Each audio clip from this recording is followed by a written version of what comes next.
Hey guys, how are you?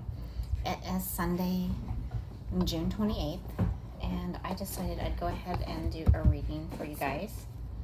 I have the Divine Feminine Oracle deck, the Energy Oracle deck, and the Work Your Light Oracle deck that we'll be drawing from today. So, and with the Divine Feminine deck, I'm going to go ahead and draw those first because I will be reading from that deck. Just a little bit, because I think we need to know that I think it's important to know.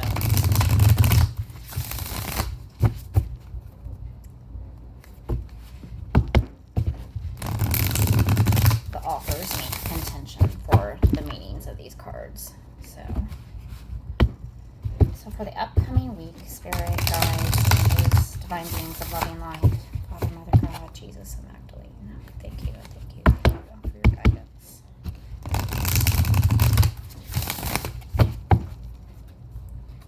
for your blessings. For the next week, what goddesses will we be working with?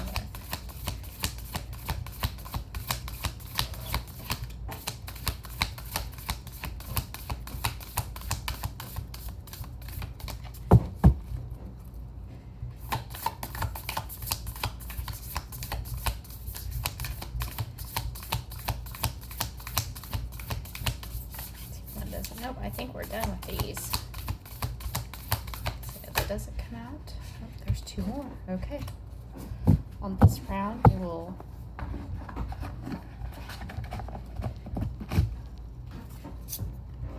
bypass. Nice.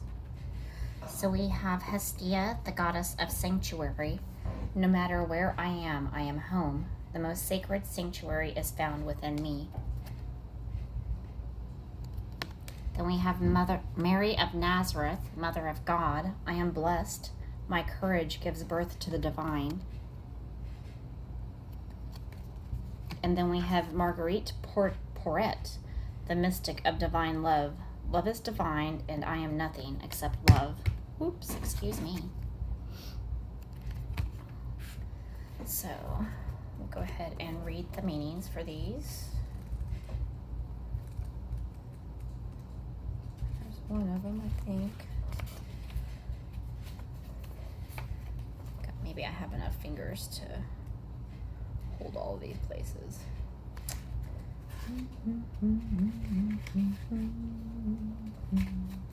Now I just need Hestia. I'm not even sure if that's the correct pronunciation or not, but we'll find her. 178.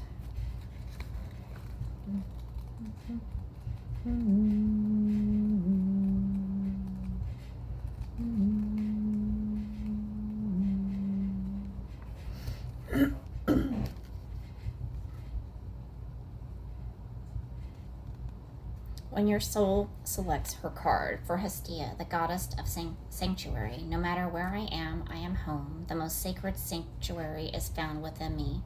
Hestia created the concept of the sanctuary. It is considered a sacred obligation to shelter and protect those in need. She wants us to seek those situations that allow us to feel a sense of being home, or she wants us to create that form of sanctuary for someone else. Of all the wild and crazy adventurous Greek gods and goddesses, Hestia is the most drama-free. She's the one who can be counted on, the one who fosters community and provides the stability of food and warmth and shelter when all else is coming undone. She's your grandmother goddess. She's the energy that whispers for you to just get cozy. Hestia wants you to be 1,000 leagues easier on yourself. Put a blanket over your body, curl up with hot tea, sit before the fire of all that you've accomplished, and give your mind a break from all that you ask of yourself. Hestia wants you to let kindness pervade your thoughts. She wants you to light a small fire in the center of yourself and feel safe in calling your body home. She wants you to be able to seek sanctuary within. She wants you to come home to yourself and to give yourself the love that you effortlessly offer others. Hestia is the call to become the calm harbor for your beautiful soul to thrive. So I think she's really telling us that we need to go within, relax, and love ourselves, show ourselves the love. We need to focus on self-love.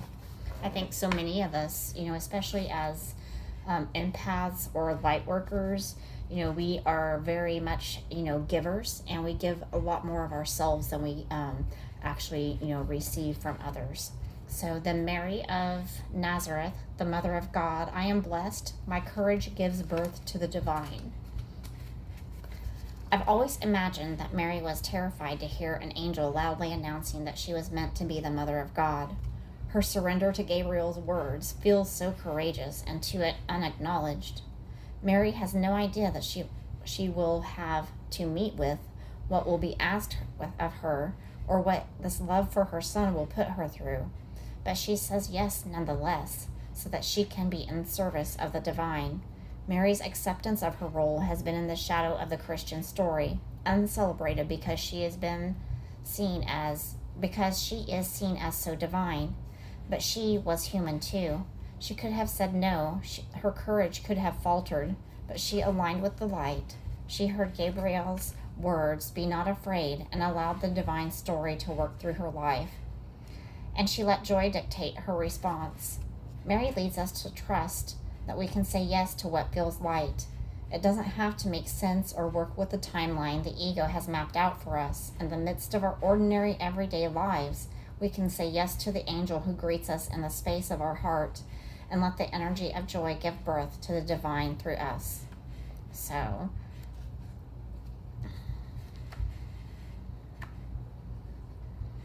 I think the more that we can rest in the divine and allow the divine to love us, the more that we will be able to give to others too as well, to be of service to others. I know that's one thing that I've been asking my angels and guides to help me with here lately, is to be of more service to others, which I think is why they are asking me to speak up more and be on here more. So, anyway, the mystic of divine love, Marguerite Porret. Love is divine, and I am nothing except love. When your soul selects her card, there's nothing more powerful than remembering that we are love. And there's nothing and no one outside of us that is needed in order to realize this. It's between our experience of the divine and our own soul. We can let go of what we think we need to prove, or who we think we need to be in order to receive love, because we remember that we are love. Then we can stand in that truth even through flames. Marguerite is a courageous truth teller, and the truth of her experience is that love alone can free us. Not the love of another, not the love another might give us, not the love of family or friends. All of this is powerful and significant, but the true source of love for us is in the fact that we are a soul, and that the soul is in union with the divine. She reminds us when we've forgotten that love is the presence of who we are, and that true love is found within. Marguerite says love has no beginning, no end, and no limit. I am nothing except love. This is a time to own and know this truth more fully. It is the most profound and radical act we can ever take, knowing the love we already are. So how can I feel the love that I am more deeply? I think this is another thing, I really think that Spirit wants us to go within and realize that, we are worth loving. So many of us constantly give and really rarely, receive, and really rarely give back to ourselves. So, we really need to go within and know that that love is there for us. Know that Spirit loves us, that God loves us, that the divine loves us, our Creator loves us. So,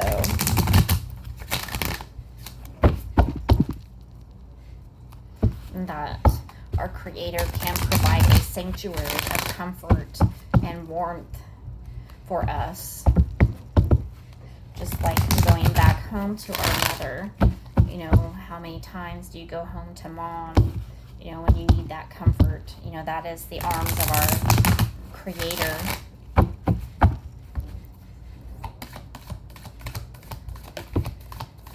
Angel of balance. So a lot of us are still balancing our energies out, the divine masculine and the divine feminine.